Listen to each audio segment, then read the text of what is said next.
Top 10 Horror Movies on Netflix. When evaluating the Netflix horror movie library in 2023, it is instantly evident that the selection is a true mixed bag. It gets harder and harder for Netflix to convey any feeling of comprehensiveness as other services, especially genre-specific ones like Shudder, keep growing their horror movie libraries, while its library grows more static and dependent upon Netflix originals every month. Please make use of this list as a reference. Number 10. Psycho. The largest. It might be the biggest one, but even if it isn't, it's still pretty freaking enormous. Finding fresh perspectives on Psycho 57 years after Alfred Hitchcock released it to an unprepared moviegoing public feels like a fool's errand. But hey, we're idiots. It takes a long time for a film to continue having an impact on culture. But here we are watching protagonists lose their heads in Game of Thrones, their insides in The Walking Dead, or their lives, to use less flowery language, in movies like Alien, the Alien rip-off Life, and perhaps most importantly, Scream, the film that is to modern horror what Psycho was to genre movies, and to the movies in general, in its day. That is essentially how the word impact is defined in the dictionary. Number 9. His Home. Fear movies that hold back on fear are the worst for draining its energy. Of course, there are many other ways that films might frighten viewers, but the very least a horror film should do is to be frightful rather than silly. His House by Remi Weekes doesn't mess around.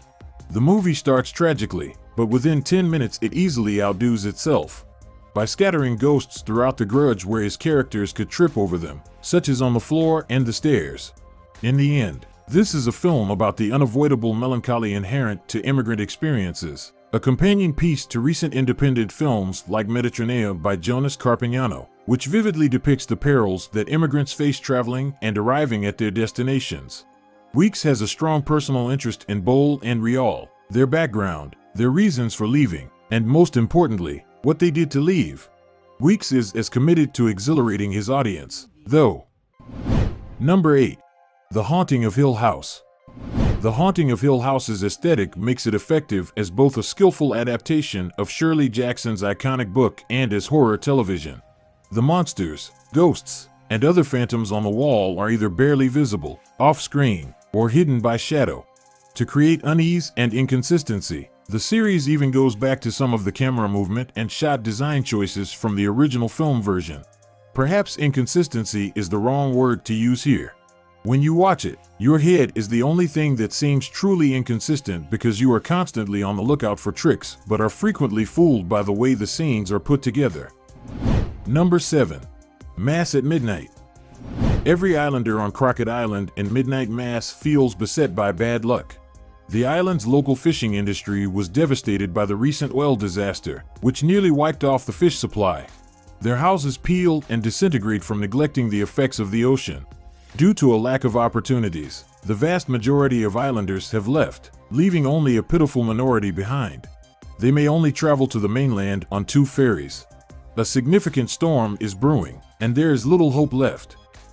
What can be said about this 7-episode Netflix series is that, despite its forays into the paranormal, Midnight Mass, created by The Hauntings' Mike Flanagan in his most recent collaboration with Netflix, is a show that digs in rather than thrusts itself outward. Number 6. It Follows.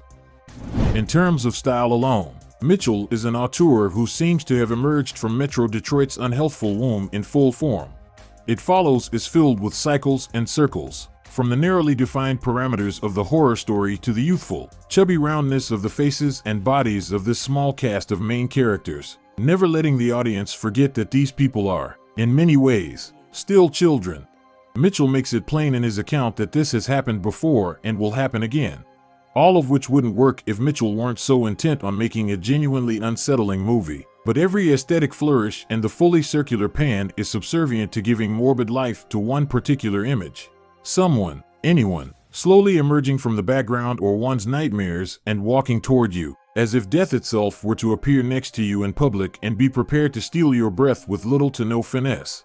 In the beginning, Mitchell's entire plot passing on a haunting through sexual activity seems to shroud conservative sexual politics under cliches from classic horror films, pretending to be a progressive genre film while contributing nothing to our understanding of slasher fare. Number 5. Creep.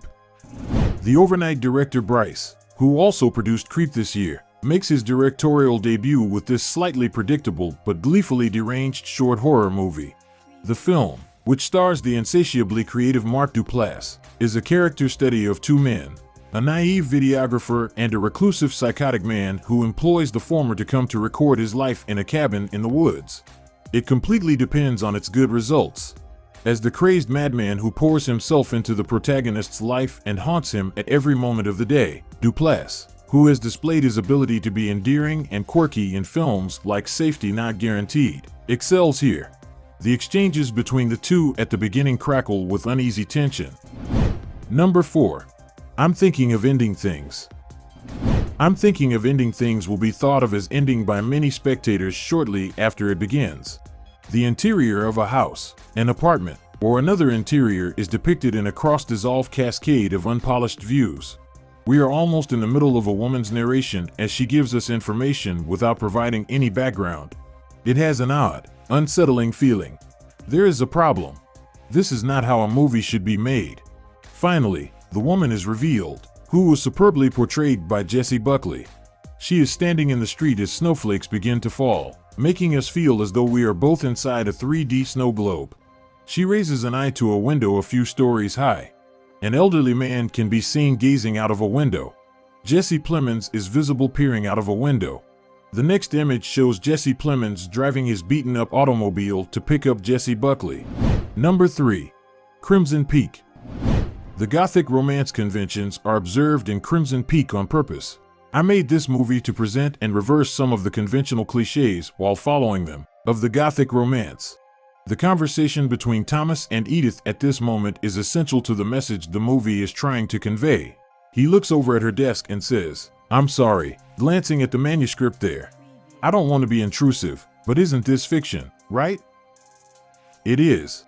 It is, in fact, one of the fiction pieces that she has written for the Atlantic Monthly. He has been captured by the tale at first glimpse. He comments, "Ghosts," with a mysterious smile on his face. "Well, the ghosts are just a metaphor, really," stammers Edith in defense. But Thomas isn't done. "I've always been fascinated by them. You know, ghosts are not to be taken lightly where I come from." Number 2. Cabinet of Curiosities.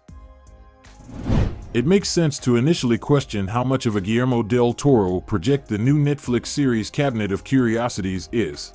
The streaming platform offers the horror anthology series as a collection of the Oscar-winning filmmaker's personally curated stories, described as both equally sophisticated and horrific, and del Toro assumes the host role himself, bringing objects from the title cabinet to introduce each story.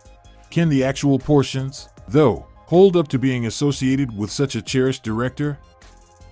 Are the 2 episodes that GDT contributed to enough for him to leave his mark on the show? Can the artistic quality of those other episodes demonstrate a comparable degree of virtuosity? Number 1. Creep 2. Creep was not a film that begged for a continuation. The 2014 version was adequate because it dealt with one of cinema's more peculiar serial killers, a man who seems to need to develop strong ties with his victims before killing them as examples of his art uniquely.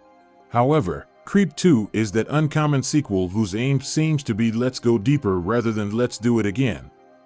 By deeper, we mean much deeper, as this movie explores the psyche of the main psychopath, now going by Aaron, Mark Duplass, in ways that are both completely unexpected and startlingly sincere, as we see, and somehow sympathize with, a killer who has lost his passion for murder and thus his zest for life.